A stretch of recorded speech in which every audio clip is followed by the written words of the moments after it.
Welcome back to my channel. Monday vlog பார்த்துடலாமா? So morning வந்து தயிருக்கு நைட்டே வந்து உர ஊற்றி வச்சுருந்தேன். ஸோ அந்த தயிர் நல்லா வந்து பாலில் உர ஊற்றி வந்து நல்லா தயிராக வந்திருந்தது.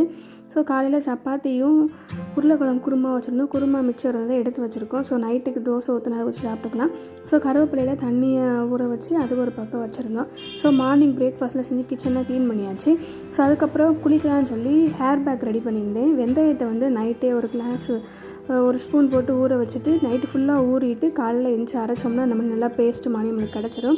ஸோ அதை வந்து நம்ம ஹேரில் அப்ளை பண்ணி ஹேர் வாஷ் பண்ணோன்னா ஹேர் நல்லா சில்கியாக இருக்கும். ஸோ மதியம் வந்து முருங்கைக்கீரை தான் வச்சுருந்தோம். அந்த கீரை நல்லா அந்த இதெல்லாம் உருவி வாஷ் பண்ணி வச்சாச்சு. ஸோ இப்போ கீரை வச்சுறத பார்த்துடலாமா? ஒரு குக்கரில் வந்து ஆயில் ஆட் பண்ணிக்கோங்க. ஆயில் ஹீட் ஆனதும் கடுகு உளுந்தம் பருப்பு, பெரிய வெங்காயத்தை கட் பண்ணி பையனாக சாப் பண்ணிவிட்டு அதை போட்டு நல்லா தாளிச்சிக்கோங்க. மீன்மேல் இந்த பக்கம் சோறுமே வடிச்சாச்சு. ஸோ வெங்காயம்லாம் நல்லா அந்த எண்ணெயோட சுருண்டு வதங்கும்போது பச்சை மிளகாய் வந்து தேவைக்கு தக்கன கீரை வந்து போட்டுக்கோங்க. இப்போ எல்லாமே நல்லா வதங்கிடுச்சு. இப்போ கீரையை வந்து நான் கழுவி வாஷ் பண்ணி நல்லா தண்ணி இல்லாமல் ட்ரை பண்ணி வச்சுருக்கிறேன். ஸோ இந்த ஸ்டேஜில் வந்து நான் நல்லா வெங்காயத்தை குலுக்க வேக வச்சுட்டு அதுக்கப்புறம் நான் கீரையை வந்து போட்டாச்சு. கீரையை நல்லா அந்த வெங்காயத்தோட நல்லா சுருண்டு வேகட்டும். ஸோ 5 நிமிஷம் கழித்து பார்க்கலாம்.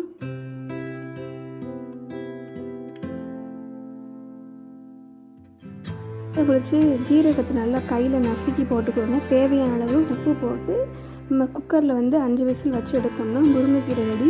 லாஸ்ட்டாக வந்து வத்தலுமே கிள்ளி போட்டிங்கன்னா அதுவுமே நல்லாயிருக்கும். இந்த மாதிரி கண்டிப்பாக ட்ரை பண்ணி பாருங்கள். தேங்காயுமே அரைச்சி போடலாம். ஸோ நான் தேங்காய் இல்லாததுனால தேங்காய் போடலை. இதுவும் நல்லா தான் இருக்கும். ஸோ இந்த மாதிரி கண்டிப்பாக ட்ரை பண்ணி பாருங்கள். 5 விசில் வச்சிங்கன்னா கரெக்டாக இருக்கும். தண்ணி லைட்டாக தெளித்து விட்டால் போதும். கீரையில் இருந்து நமக்கு வந்து தண்ணி வரும். சோறு ரெடி ஆயாச்சு, கீரை ரெடி ஆகிடுச்சு. மார்க்கெட்டுக்கு போய் வந்து தேங்காய், மாங்காய், அதுக்கப்புறம் மாம்பழம் வாங்கினா வீடு கூட்டுறதுக்கு அதெல்லாம் வந்து வாங்கிட்டு வந்துருந்தாங்க. ஸோ வாங்கிட்டு வரும்போதே வெயில் அதிகமாக இருக்கனால கரும்பு ஜூஸ் வாங்கிட்டு வந்தாங்க. ஸோ கரும்பு ஜூஸ் நல்லா போட்டு குடிச்சிட்டு அதுக்கப்புறம் வேலை பார்க்கலான்னு சொல்லிட்டு ஸோ கரும்பு ஜூஸ் எடுத்து வந்து குடிச்சாச்சு. ஸோ வாங்கினதெல்லாம் வந்து அரேஞ்ச் பண்ணி வச்சுட்டு இருந்தோம். ஸோ அரேஞ்ச் பண்ணும்போது எடுத்த வீடியோஸ் தான் இது. ஸோ வாங்கிட்டு வந்த அந்த முருங்கைக்கீரை கூட்டு வச்சாச்சுல. ஸோ அதுக்கு முன்னாடி எடுத்த வீடியோ. ஸோ எல்லாத்தையும் அரேஞ்ச் பண்ணிவிட்டு பார்க்கலாம்.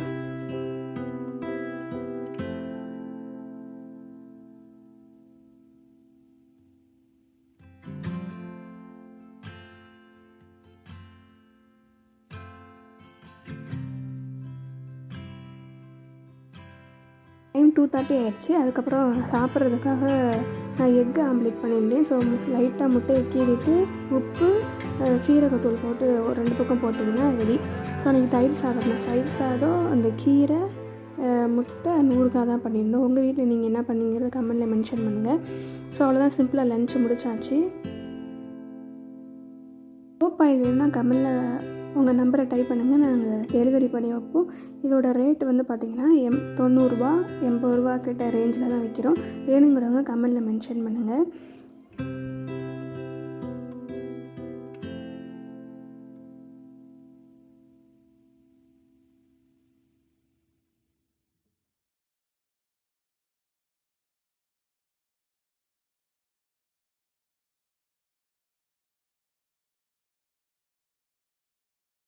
இந்த மாவு அரைக்கிறதுக்காக உளுந்த காய வச்சுருந்தோம். திணை, பச்சரிசி எல்லாம் வந்து மாடியில் காய வச்சுட்ருந்தேன்.